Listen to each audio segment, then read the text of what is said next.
Hi, beautiful people. If you've never been into my live before, my name is Celeste. I'm a therapist from Boston.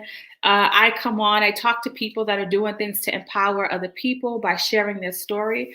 And the goal behind doing this is to just help people kind of shift the way they think. One of the things I realize is that a lot of times we get stuck in this negative cycle and we struggle with trying to get out. We don't know how to get out. And so we just kind of stay stuck. And I started this podcast. So this is a live podcast I record. And in March, this is the podcast. In March, when the pandemic hit, I was like, let me bring this podcast on video.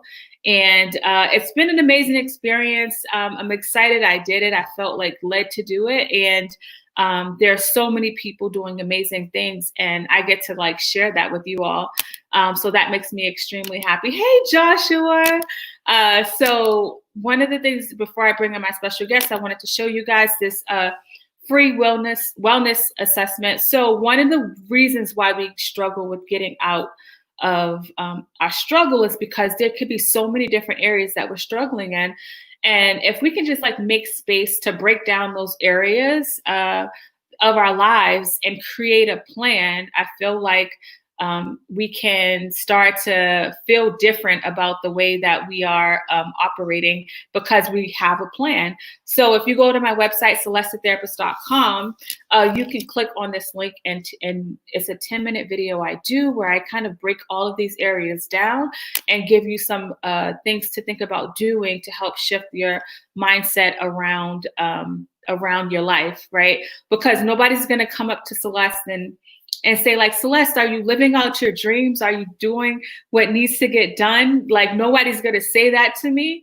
I'm the only person that knows that. And so I want you to understand like what it is that you're struggling with so that you can work on getting out that struggle. And so that's why I'm excited about today. So I'm going to bring on my special guest because we kind of have the same philosophy. And I'm going to have her share about what she's doing, and how she's helping people kind of get unstuck. So let me add her to the stream. Hello, beautiful. Can you please introduce yourself to my audience? Hi, Celeste. I'm Reverend Dr. Mary D. Bruce out of the Chicago area.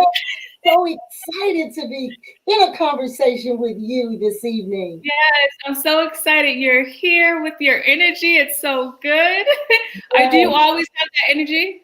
Well, when you're doing what you love, and I'm doing what I love, and that's helping people follow through on their dreams, visions, and goals. I call it DV&G. And I get excited seeing people follow through on, I call it the unction of the Holy Spirit. Do what they're called, created, and compelled to do while living on the earth. All right now.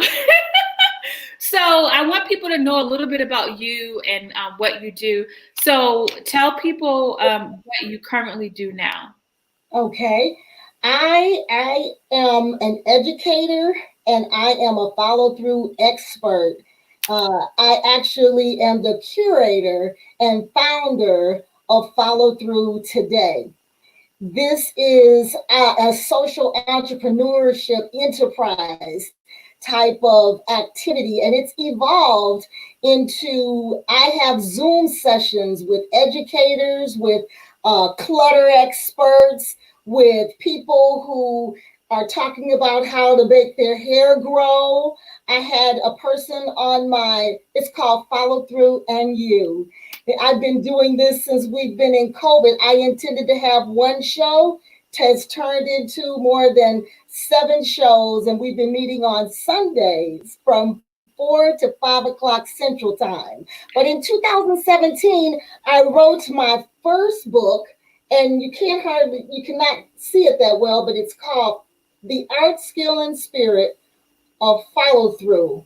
And on the cover is the tallest sand dune in the world. And that sand dune is located in Swakopmund, Namibia. I love to travel to the continent of Africa, and I talk a lot about my travels to the continent in the book. Okay, so even that's just a little bit about you. even though you started the shows in 2019, the whole follow through concept has been a part of your life for how long? It's been about 5 years. Okay. It's been about 5 years. I started writing the book in 2015, released the first version in 2016, second version 2017, and I've been promoting it ever since. But when I wrote the book, I knew that it was the type of book that it wasn't a time read. Mm-hmm. The book contains an intellectual model that's my intellectual property that I think makes the book worthy of picking up over and over and over again, saying, where am I in this model? And I know as we continue to talk, we'll talk more about the follow through method and the follow through model and how one can know if it's working for them or not. So what made you, so 2015, this has been about 5 years. What, made you realize, like, I need to really start pushing this mindset around following through? Because as I started this podcast, I say a lot of times we get stuck and we have these visions, we have these goals in different areas of our lives, and we start the process and then we stop. What is it about us people that keeps us from being able to follow through with the things that we are destined to do? Okay, so I'm going to start and tell you a question that you asked me about. Tell me about yourself. This book, to write it, entered my mind 15 years prior to writing it.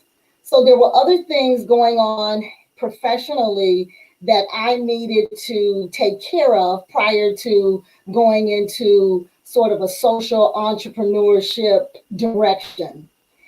When those things were taken care of, I decided to write this book in an independent way. But before I had written the book, I kept thinking and hearing God say, you really have to write your own book. You really have to write your own book. And I think the inception of the idea came to me on my first opportunity to travel to the continent of Africa. I always wanted to go to Africa, and I went to a conference, and someone was there saying, with a poster saying, travel with us to Senegal. And so I came back home from the conference, and I thought about trying to go. And all I needed to do was write a short abstract, send it off, and maybe I would get the opportunity to go. To make a long story short, I wrote the abstract, I got a chance to go, and that trip to Africa changed my life. I ended up teaching in Africa for 5 years. I met wonderful people. So if I had not followed through on the idea of writing the abstract, I wouldn't have ever made it to West Africa, Senegal, Dakar, Senegal. I would not have ever met the wonderful people that I traveled with. And I certainly wouldn't have had a chance to serve as a visiting professor at Makerere University Business School had I not traveled to Africa. So it just changed my life. And that's when I heard God's voice say to me, what if you had never followed through on writing the abstract? Then I would have missed totally what was on the other side of that. Mm-hmm. Mm-hmm. So I've also talked, and I do speaking engagements on the topic of follow through, and I've talked about the other side of follow through, and this idea that if we do not do what we feel the unction of the Holy Spirit urging us to do in our lives, we might miss what was on that side had we done it. Yes. I love that we're able to talk about that part, because I think that's an important part, and that if we can focus on that, it would be good. How is it, like, what is your model or your philosophy that can get people through that other part of, the negative thoughts or that cycle that you start and you stop? Like, how can we get pushed past that? I'm so glad you asked me that, Celeste, because on page 28 of my book, there's a topic called, what is really preventing you from following through? And I talk about these topics. Of course, fear. And then I say, what you need to do with fear is you need to admit you're scared, do it anyway. And if you're really scared, join it with someone. So don't try to step out in what you want to do alone. If you're scared, admit it, and then do it anyway. Step into it. You might not know how to do it, but just take a class. Call somebody else and say, I really want to do this. I want to, whatever it is, start a business, lose weight, whatever. I get all types of topics. And that is why I chose to do this independently, because whenever I would talk to publishers, they would want to box me into project management, keep it on the business tip. But I wanted it on the spiritual tip. Because what's really important is doing what the one that created you, doing that in the earth. And sometimes we cannot be sure. And that's when I talk about quiet time. But let's just go back. There are some things that stop us, and we can get stuck around it. And that's money. And that's a big one. Or I don't have the time. I want to release weight, but I don't have the time to food prep. I want to start my business, but I don't have the capital, the finances to start this business. Or I want to go to college, but I'm not sure where the money's going to come from. That's realistic. I talk about are the resources. Sometimes we might not feel like we have the contacts, or we might not have the skill set to do what it is that we really want to do. So in the follow-through method, I talk about how we can dispel and move through those obstacles. And we can talk more about that. No, I want to hear how that works, because one thing I love is when people can be practical about real barriers. Those are real barriers. And how do we not get stuck in it? So I'm curious about how you kind of help people work through that. So I talked about joining it.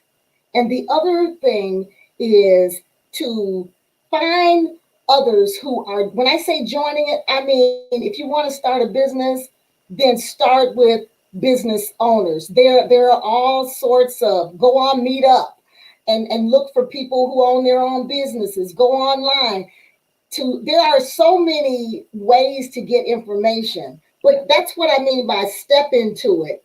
And then you can create a supporting team with others who are doing what it is that you want to do. And then when you run into an obstacle, there are other people who are starting their businesses that you've met, that you can talk about whatever your obstacle is. And I would guarantee you someone in that group has run into the same obstacle. And then you can find yourself an accountability partner. Yes. So if you need to raise funds, you can find someone else who needs to raise funds, and you all talk about how you're going to go about raising those funds, and then hold each other accountable to stay on target, to stay focused. And then I argue you will be able to follow through on your dreams, visions, and goals. If you have someone, it's called human accountability. Because an error goes off on the model to human support. And then I also talk about writing your dreams down. Yes. It's so powerful. Speaking your dreams, talking over your plan with someone you trust. Yes. There's power in the tongue. Yes, there is. Speak it. Because when we speak what it is that God's created and compelled us to do, God has a way of bringing those resources, those very things that you were unsure of where they would come from, the Almighty. Yes. And what I love about what you're talking about is that you're asking people to put themselves in an environment of what they are foreseeing or what they want to see. And so when that negative thought comes, it'll be hard for it to stay and manifest in your brain if you're dealing with people that are already doing it. And so that self-doubt will be dismantled, because now you have that accountability partner. You have that other person that's actually reminding you that you can keep pushing forward and you can actually see what they're doing.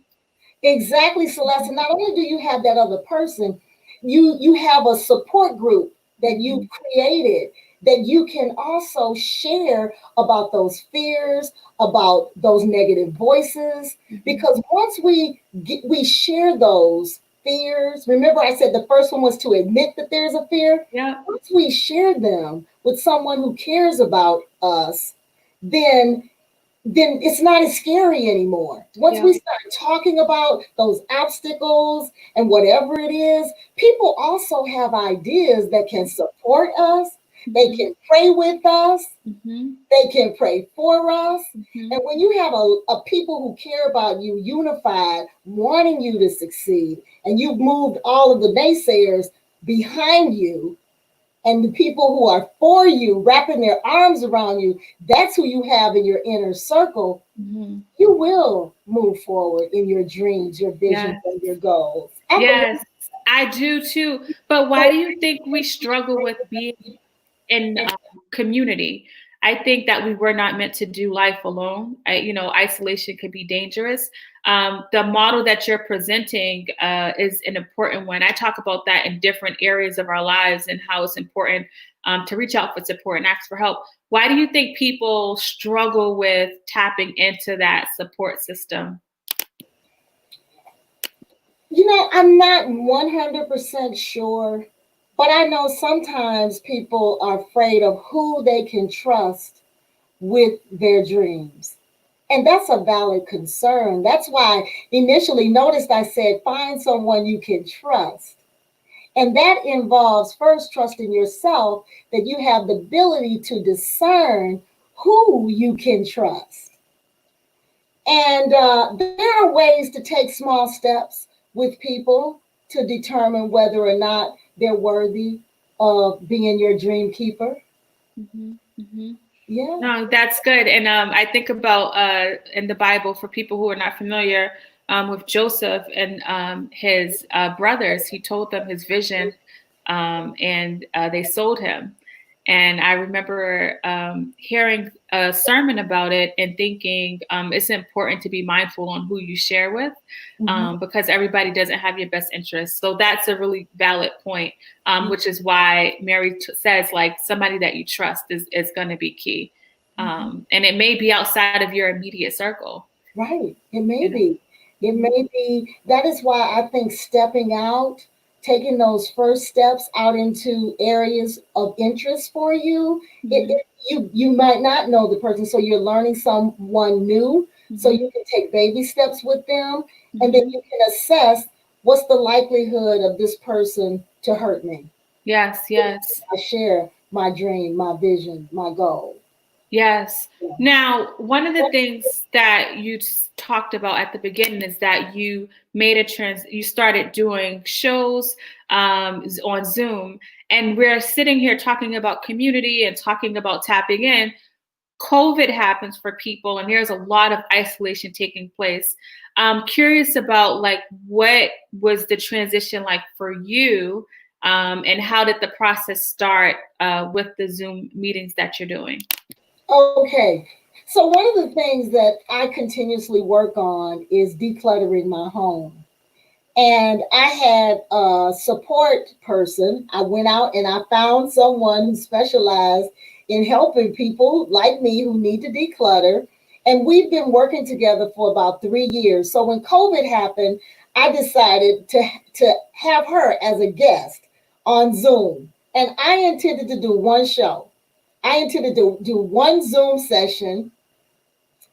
I spoke a half hour on my book, and she spoke a half hour on the work that she does, helping people declutter different parts of their home, whether it be the kitchen or the garage or whatever. And someone on the Zoom said, "So will you all be back next week?" And I thought, could I come back next week on next Sunday from 4 to 5? And I said, yes. So the declutter speaker came back and I came back and we did it again. And then I started thinking of other topics. I also help people with vision boarding and thinking about the vision, just wanting to look at the vision, write the vision and make it plain. And so I did 2 Zooms on how to create a vision, did 2 sessions on that. And then the most recent session that I did was on Black colleges and universities. I'm a professor and I have a wide contact list. And I thought, why not tap into my resources? And since I am an educator and a minister and a leader, why don't I use my resources to educate the community? And now it's a worldwide community. So we also had a show on inequality 2 weeks ago. And someone asked, I had Dr. John Diamond on the show talking about, he specializes in talking about inequality. And someone said, could you have Dr. Diamond come back? So next week, we're going to be talking about inequality in the United States, how it's affecting education, how it's affecting the criminal justice system. And we're breaking off into groups and we're having real conversation. Educators meet the community and have opportunities with academicians that they wouldn't otherwise have if it were not for this forum. So I'm bridging the gap between the academy and the community, and I'm just so excited. And also what we're doing is we're encouraging people to follow through with civic engagement. I mean, this is a time where people are wondering, what is it that I can do to make a difference in racism? What is it that I can do to level the playing field? Where can I contribute? So I've created a space where people can explore that. And I have all different demographics on the Zoom show. So we're very excited about it. Oh, that's awesome. If people wanted to be a part of the Zoom, because I think what you're doing, I love how you're just kind of intentionally branching off, using all of your skills. You have so many skills. You have so many skills. It's impressive. Using all of your skills. And one of the things that has come up is people are feeling this passion to do more and feeling powerless. And I'm like, we all have a voice, and there's different ways that we can utilize that voice. How are people able to tap into these Zoom sessions that you're doing? We post these Zoom sessions on the website. So I really encourage people, if they're interested in participating in our Zooms, is to go on followthroughtoday.com. And usually on Thursday, what we're talking about on Sunday between 4 and 5 Central Time, it's posted on the World Wide Web at followthroughtoday.com.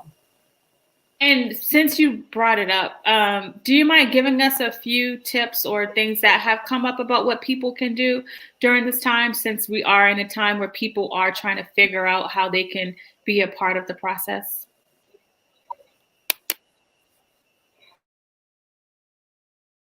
Right, because everyone's calling is not to necessarily walk the streets and protest. That's some calling, and others are wondering, what can I do?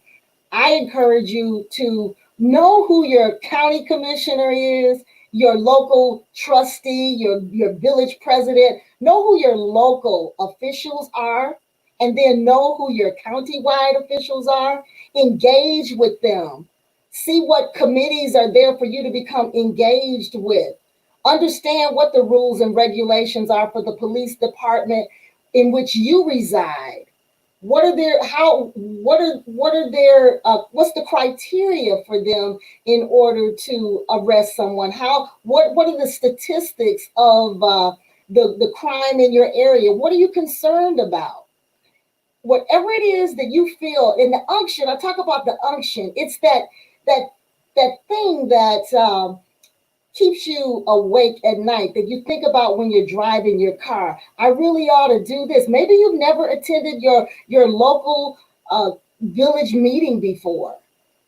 I've gone to those meetings and there's so few people there, and there are even fewer people at the planning meetings where they plan what your city or your village is going to look like 10 to 15 to 20 years from now.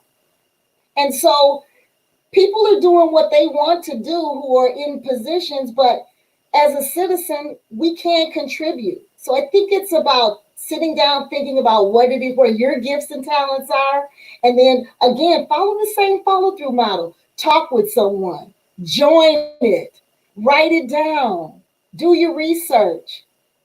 and move it into action. Take step one. And I guarantee you that step 2 and 3, they're on the way. And it That's what I sounds would like, suggest. yeah, no, that's good. And when it comes to following through, because that's something that you specialize in, helping people, I feel like you're repeating the cycle. It's not like, okay, I acknowledge the fear, I tap in, I have action. Sometimes you go back to full circle, that fear comes back into play. But the big part is being able to acknowledge it, right? Yes. And I didn't say much about, let me talk just quickly, because I know we only have about 3 minutes. I want to say something quickly about, for those who are not sure what it is that's tapping them on the shoulder to do while you're living in between that dash. If these ideas return over and over again, ask yourself, where are these ideas coming from? Are these ideas coming from the Holy Spirit? Are these the same ideas that keep visiting me over and over again? See, this follow through work is different from procrastination. Procrastination is when you need to do the dishes and you haven't gotten them done. You need to clean the house. That's different. Those ideas about what it is that's a part of your destiny is what the follow through work is about. And that's when I encourage that quiet time. Sit with the one that created you and just listen. I just want to encourage everyone, whether you know what to follow through or you're not sure, start instituting, if you haven't, a quiet time for 5 minutes or less when you first wake up, and see, doesn't it change your life? And that's being still and, listening is something I've been so passionate about over the last few years. When I started my practice, I had no coworkers, and that was about 5 years ago. And that's when I started dealing with this idea of being still and recognizing how much power there is in listening.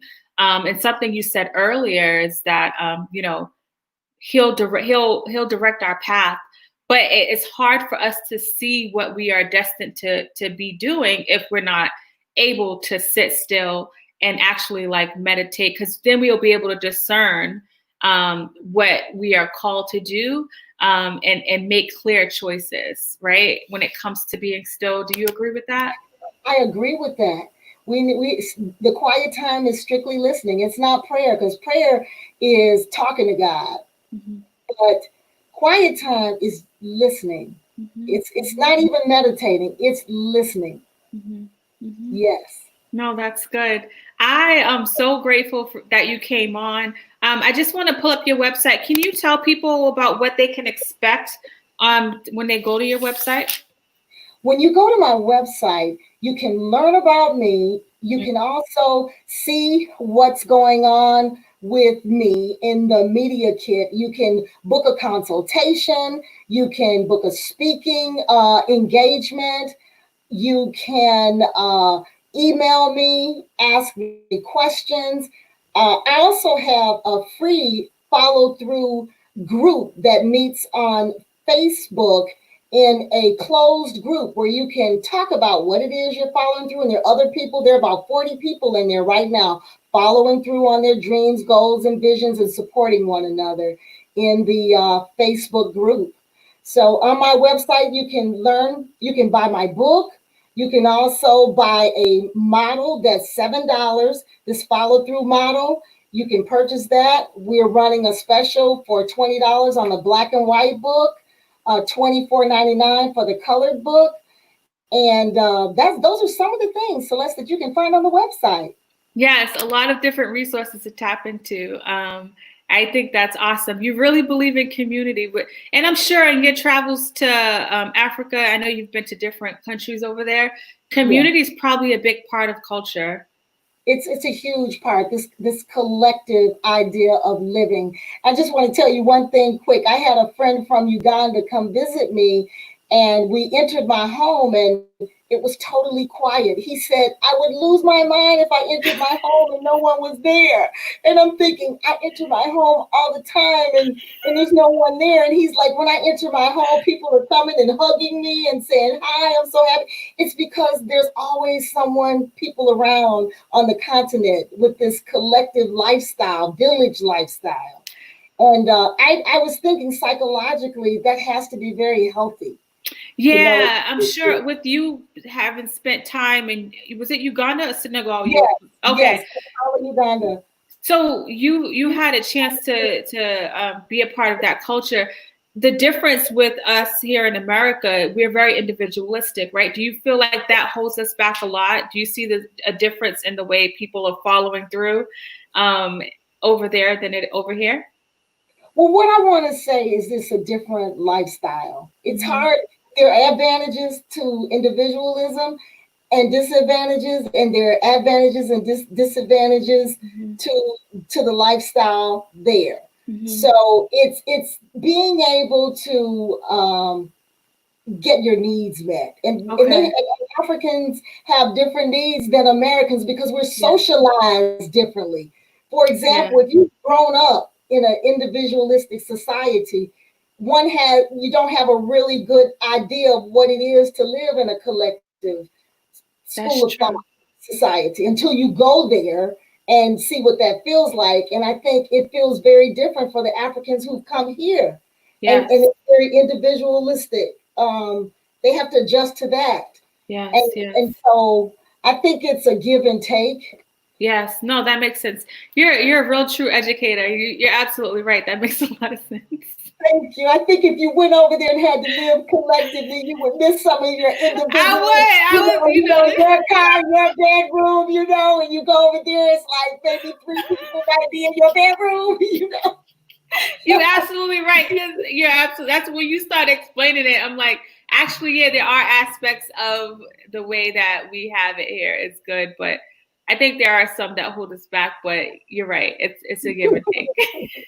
Of course, thank you, Dr. Mary Bruce. That was you are amazing at what you do. I love yours. I watch you all the time. Oh, thank you. I'm just happy that you're here. Friends about you too. So. Oh, thank you. Thank you so much. I appreciate you. I'm glad that you're here to share this with us, especially during this time where I think a lot of people are feeling isolated. The fact that like God's using you to like create these Sunday meetings for people to tap into and still be able to tap into because there's still things that we could do. It may not be I as want to much. say a hello to River because River told me about you. Oh, okay. Oh my God, you froze. Okay, there you go.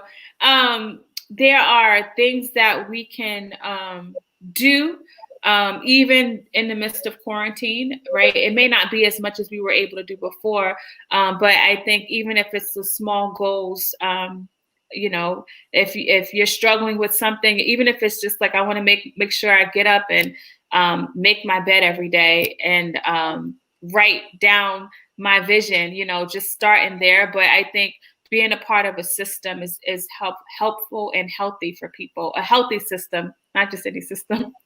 Yes. Thank you, Celeste. I said I wanted to say hello to River because River told me how amazing you are. And I just want to say hello to River and Carmen. They live in Boston and they love you and they told me about you. Oh, thank you, thank you, thank you. I Yes. appreciate you and thank you for your time and your energy and everything. Thank you. It's been wonderful. Okay, bye-bye. All right, that was a wrap. She is amazing. On her website, her pictures, you can tell her energy is like that, even in her pictures. She has high energy, and I really love everything that she stands for and what she's doing. So definitely, like if it's something that you find interesting, she has a free Facebook group. She has the Zoom classes to start tapping into. I think community is important. When we're a part of community, those negative thoughts can't win. Sometimes we can have more passion for other people and their vision than we do for ourselves. So I really, really think it's important for us to really think about the things that we want to do and start living into our purpose. So I love you guys. I appreciate you guys. We'll be back tomorrow. Another episode, another show. If you want to be on the show, have a show idea, email me info@celestetherapist.com. Follow me on all social media platforms at Celeste the Therapist. Anything else? Follow my YouTube. So if you're watching this not on YouTube, but YouTube, you can follow me there. Hi to my godmother. Hi. Yes. So I'll see you guys tomorrow.